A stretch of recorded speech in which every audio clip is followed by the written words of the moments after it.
And now I'm really happy to introduce to you the poet Jim Lally.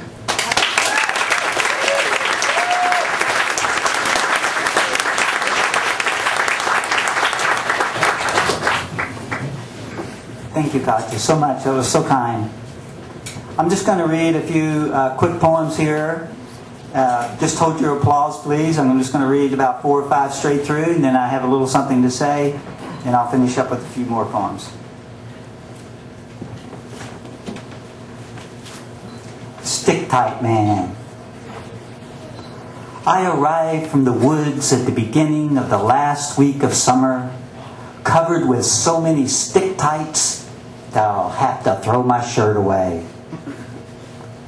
I arrived from the woods with a stick-tight bouquet of wildflowers, picked from the field by the creek bed, where cow plops had turned into clumps of blossoms.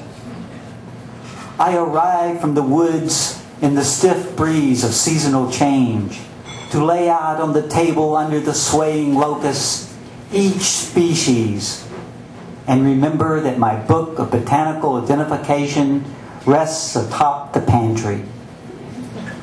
I arrive in the kitchen to cornbread baking and my wife's reaction. Look at you, stick-tight man. What on earth do you need? Look at you, stick-tight man. You've finally gone to seed. Vertical.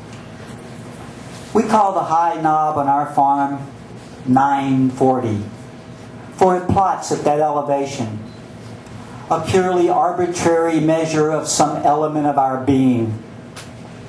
3 years ago, our horizon sprouted its first cell tower. It rose across the road from the Indian burial mound at Shannon Church, where white bones mix with red, just as its white lights turn red at dusk. We go to 940 to breathe, to feel the force of any breeze, to count the flashing verticals grown to 10. A nice round figure, the same as our fingers, the same as our toes, the sum of what we know. A hanging in 2 parts. Part 1. My life tied up in the middle of house chores loses itself in hanging clothes on the line between the tulip poplar and red maple. This is a job I make meticulous, with unnecessary arranging and sorting by color and shape. Suddenly I sense someone behind me. I hear those clicking. That's all right, she says. Don't stop hanging. I hear her camera clicking. I'm doing a photo essay on bed linens and dish rags. It's one of the best-selling subjects at my gallery. An artist, it seems, from Pasadena has accidentally made her way to my dead-end road to ask for directions to the covered bridge. I keep on hanging every item from my basket. By then, she's discovered the chickens, framing the hens in the falling down barnyard while trying to avoid the roosters. I grew up on a farm, she says, but where I live now, there's laws against clotheslines and domesticated fowl. Wow, that's all I can say. You're in the middle of nowhere, she says. How did you find this place? Every nowhere is somewhere, I say, and notice her footprints in places she'll later regret. I'll send you some prints, she says, getting into her car. Part 2. 4 a.m. Summer solstice. The cat wants out. The rooster crows. And I suddenly remember the clothes hanging on the line. A ghostly image of flapping sheets on someone's upscale California wall.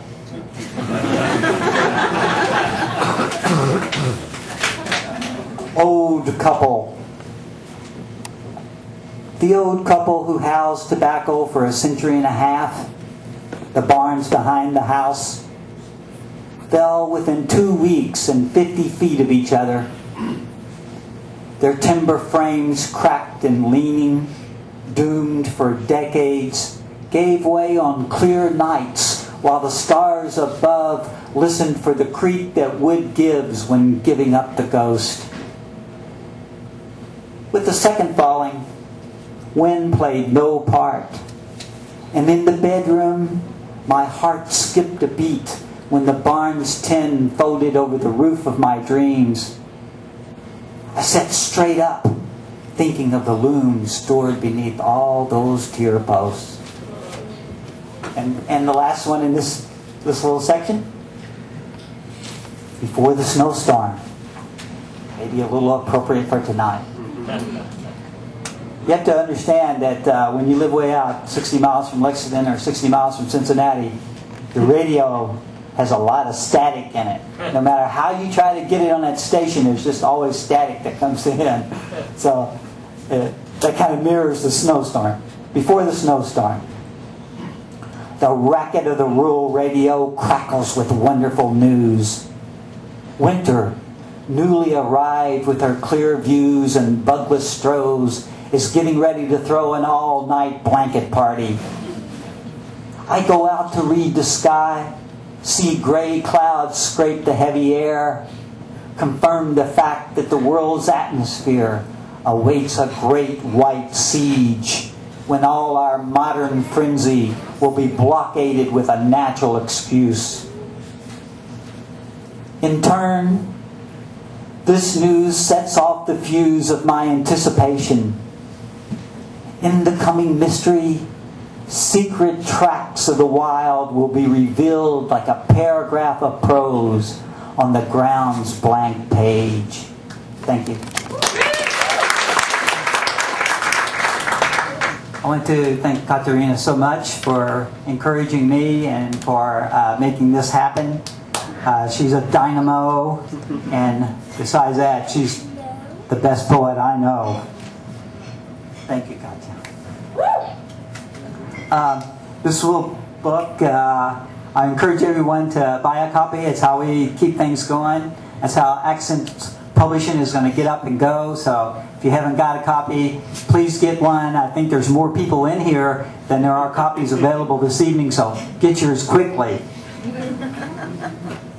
This book is like a snapshot to me. I've written poetry from the time I was in high school and off and on. You know, I've got them piled up everywhere, scattered. I'm not very computer savvy. So they're in one file, another file. They're in boxes everywhere. So these just happen to be some that made their way together somehow. I don't know how.